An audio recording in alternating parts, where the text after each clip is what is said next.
and of course the topic is the Freedom Rides, and Mr. Walker himself was a participant in the Freedom Rides in 1961. And of course, Mr. Walker, you were talking about that your voyage on the bus itself. Let's pick up at that point.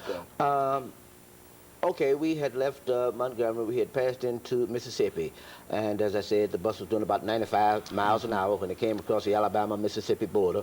Shortly after we got into Mississippi, the bus stopped and was boarded by a good number of soldiers. I think they may have been National Guardsmen. And so the bus had experienced, the Freedom Ride had experienced, as we all know, quite a bit of violence in Alabama. And we've later learned that the Attorney General had talked to the governors of these states and had discouraged them as far as allowing violence. So I believe that's the reason they had these armed soldiers board the bus. They stood in the aisle all the way to Jackson. It was a very exciting ride. I do remember as we proceeded, looking out the window, counting, and I'll never forget, I counted, I think it was 26 state trooper cars riding behind us, and a helicopter continuously circling overhead. We would pass little towns, and there would be whites standing on the side of the road, jeering, yelling very unpleasant things at us, but we were fortunate to have avoided any violence all the way to Jackson.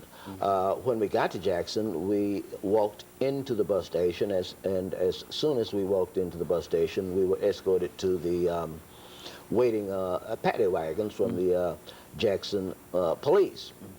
We were immediately arrested, put in jail there in Hinds County Jail, and the Freedom Riders kept on coming. As a matter of fact, the Jackson newspaper had a little box on the front page where every day they would give the number of riders arrested. So this was a continuing thing. We filled up the Hinds County Jail, and after we'd been there maybe a week or two, they shipped us out to Parchman Penitentiary. Parchman was notorious for its unsavory atmosphere, and we knew that when we got to Parchman that things would be more difficult. Our introduction began with, of course, a strip search. You had to take a shower, then you were interrogated.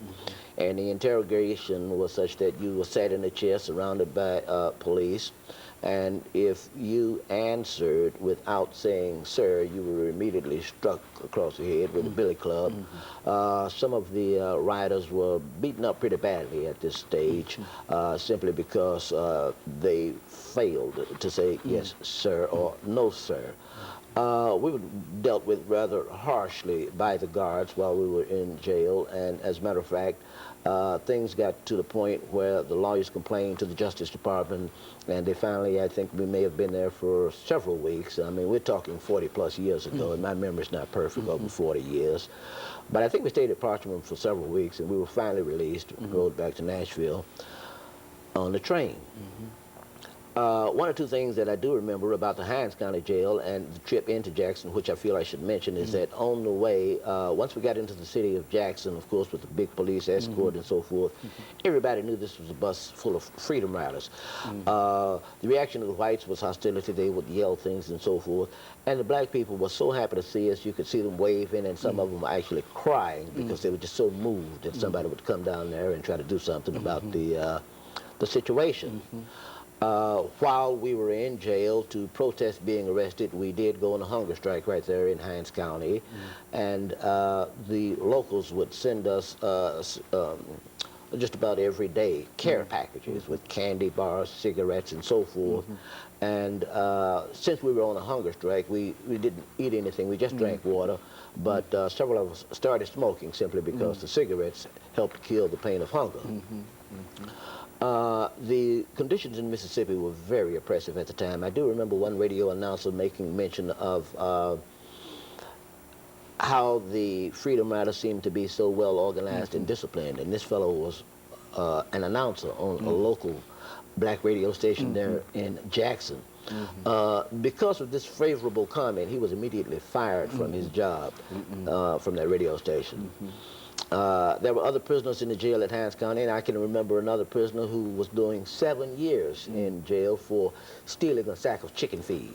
So this is just something to give you some idea of the kind of society that existed there at that time. But one thing I should point out that there were on that bus quite a number of white people who participated with us, and the thing about it with them was in earlier instances when there was violence, the white toughs would single them out and treat them a little more harshly simply because they regarded them as traitors and so forth. But throughout the movement, there have always been whites who have participated just as fully as blacks, and I think this is one point that needs to be made clear.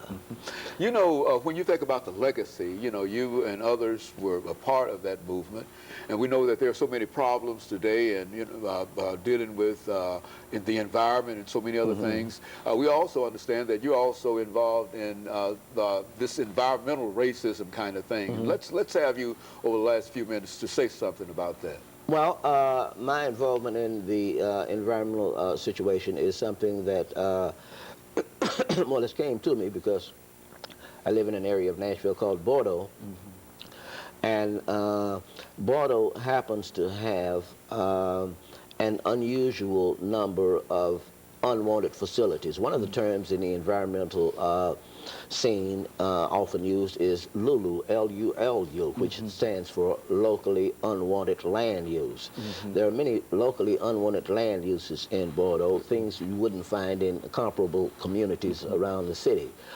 We've got prisons in Bordeaux, we've got a massive oil storage tanks, we've got a massive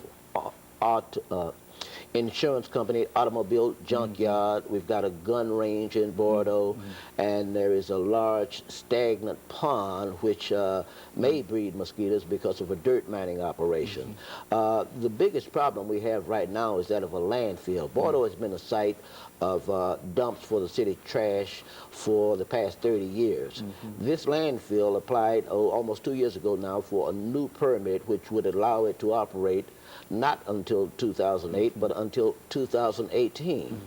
This permit would also allow them to take, in addition to what they're taking now, construction and demolition debris, it would also allow them to take in garbage, household and commercial.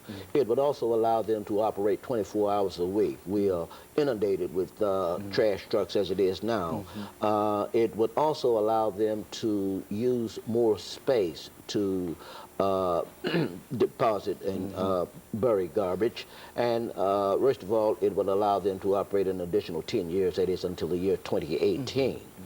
We've been successful to this point in having the Metro Solid Waste Regional Board deny this waste management landfill a new permit. The denial has been appealed by Waste Management. It's presently in Chancery Court, and we're looking forward to a ruling any day. We have retained legal help, and we are thus far able to say the permit has been denied. But it is possible the court will rule in favor of Waste Management and allow them a new permit. If that happens, we will have to appeal. If the court upholds the board's decision and denies a new permit to Waste Management, we expect Waste Management will appeal. Either way it goes, we're going to have to continue the legal battle. There's a legal battle associated with this. There is a legal battle associated with this. In recent memory, this is the first time any group in Bordeaux has gotten together to mount a legal campaign against a locally unwanted land use. A number of pre-existing neighborhood organizations have gotten together to form an umbrella group known as Bordeaux Beautiful Incorporated. Bordeaux Beautiful has hired and still has retained the services of an attorney, and this is how we've gotten to this point. But whichever way the court rules, we'll need more legal representation. We're asking people to help us continue the fight to see to it that Bordeaux is treated with the same respect as other parts of the city. We need your help. If at all possible, please send donations to Bordeaux Beautiful Legal Defense Fund, 511 Emerald Court, Nashville, Tennessee, 37218. And the telephone number is 615-256-71. And of course, we're near the end of this program. Let me thank you for coming by and giving us some excellent information. Let me encourage our audience to tune in again next week for another informative edition of Comments. Thank you and good morning.